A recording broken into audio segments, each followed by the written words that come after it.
it's luck. There's a lot of kids brain damage ሆነው የሚወለዱ you're lucky you're not one of them. so አባቴ ተወልዶ ያደገው በለም ያለ ገጠር ውስጥ በዛ ጊዜ I think 6ኛ ክፍል ተፈትነ የተወሰነ ነጥብ ካመጣ ተፈሪ መኮንን ቦርዲንግ ስኩል ነበር ኢንቫይት ተደረጋል ከያገር so እሱና his best friend ተጠሩ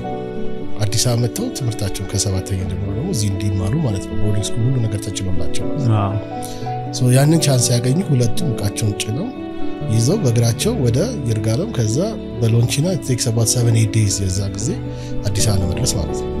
ሎንቺና እንትን ያልከው እና on the way መንገድ ላይ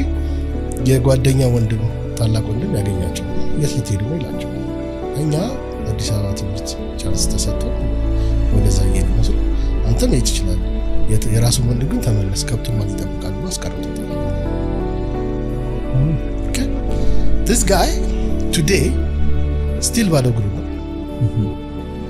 okay 10 ምናምን ልጆች ነው የወለደው ያው ልጅ ሀብት ነው ይባላል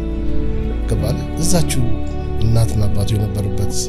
መሬት ላይ ተቆርጦ የተሰጠው አሁን ደግሞ ለ12 ልጆቹ ደግሞ ቆራርጦ የሰጠው እዛ ቦታ ላይ ነው የሚኖረው እና አብሲንም በአይኔ ቁጭ ብዬ ይሄን ታሪክ አብሮ ነው ሲነግረኝ የነበረው and this guy was smarter than my father በትምህርቱ it's just pure luck that እዛ መንገድ ላይ በዛይ ሰዓት እዛ ቦታ ላይ ወንድሙ አገኘው ስላስቀረው ይሄኛው እዛ ቀረ ፋዘር እዚህ መጣ ትምህርቱን ጨረሰ ያኔ ኢትዮጵያ ኤርላይንስ ገባ ተባለ ኢትዮጵያ ኤርላይንስ ገባ ላይፍ ተቀየረ የኔም ላይፍ በዛ ተቀየረ እንጂ I could have been the other child